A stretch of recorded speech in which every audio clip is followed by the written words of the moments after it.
Imagine it, the thick air, heavy with the smell of cheap beer and stale popcorn. Thousands of throats roar in unison, an enraged mass booing a lone figure in the center of a dimly lit wrestling ring. We are in the 1950s America, a nation still licking its war wounds and eyeing with deep suspicion anything that smelled of Japan. And in the middle of that storm of hate, a Japanese man, dressed in an immaculate white kimono, prepares to fight. Before a stadium shouting, the marquee announces him as the Great Togo. But his real name was Kazuo Okamura. Get ready, because his life is not just a chapter of history. It's a movie script defying all logic, a story of how modern judo and jiu-jitsu in America were not born in a quiet dojo, but under the deafening spotlights of a wrestling ring. Martial might, where warriors live forever. Kazuo Okamura first saw the light in 1911 in the green lands of Oregon, son of Japanese immigrants who made a living with a modest vegetable stand. His childhood was not easy. He was a thin, introspective boy with distinctive round glasses that gave him the look of a precocious intellectual. His classmates, with the innocent cruelty of childhood, nicknamed him Bamboo for his fragile build. While the other kids played baseball and ran until they were out of breath, Kazuo found refuge in another universe, the public library. There, among dusty shelves, he devoured the complex ideas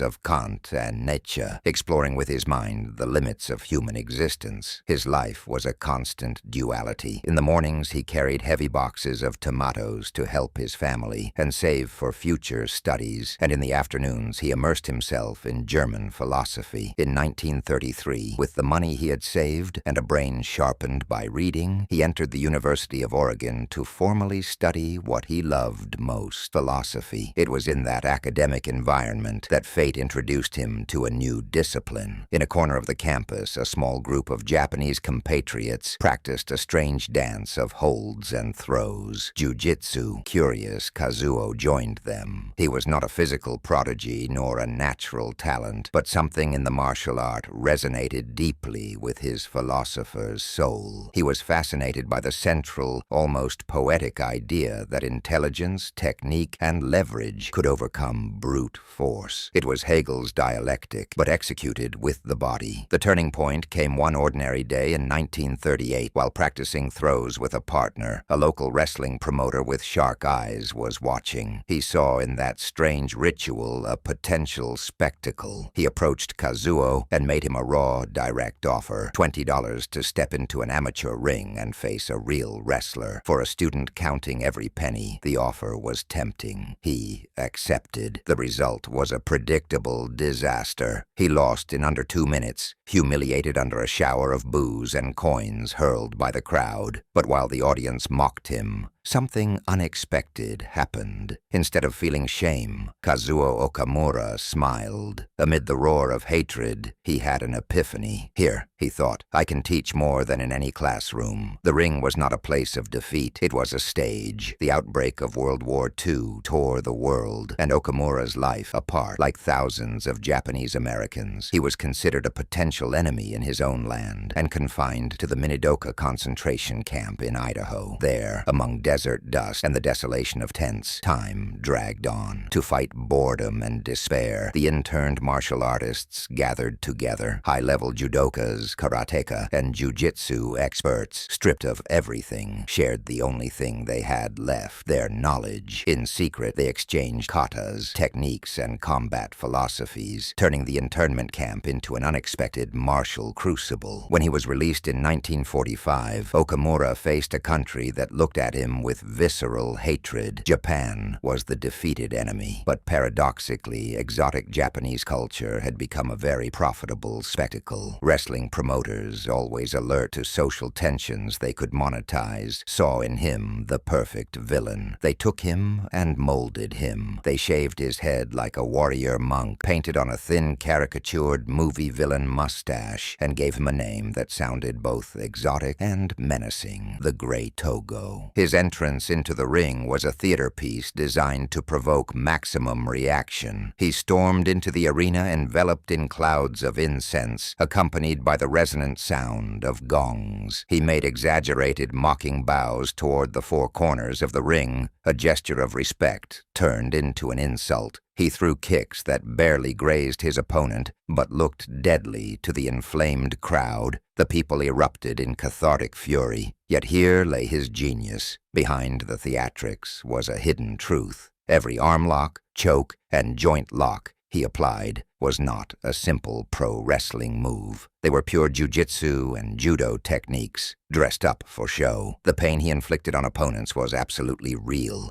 a tangible demonstration of the art's effectiveness, though he always stopped just before bones snapped or ligaments tore. It was pure theatrics, with a lethal core of authenticity. By 1952, Togo was no longer just a wrestler. He had become a shrewd promoter with a vision. He understood kayfabe, the sacred code of wrestling that demands maintaining the illusion of rivalries and characters at all costs, better than anyone. His big idea was to create a fictitious clan of Japanese villains to terrorize American arenas. For this, he recruited two martial artists who, unknowingly, would become legends. The first, presented as his brother, Mas Togo, was actually Masutatsu Oyama, a fearsome Korean-Japanese karateka whose reputation preceded him. Oyama was known for his brutal, full-contact style of karate, and legends circulated about his ability to kill bulls with his bare hands. He wasn't a professional wrestler, but his aura as a real martial arts tough guy was exactly what Togo needed to give credibility to his business. The second member, presented as Uncle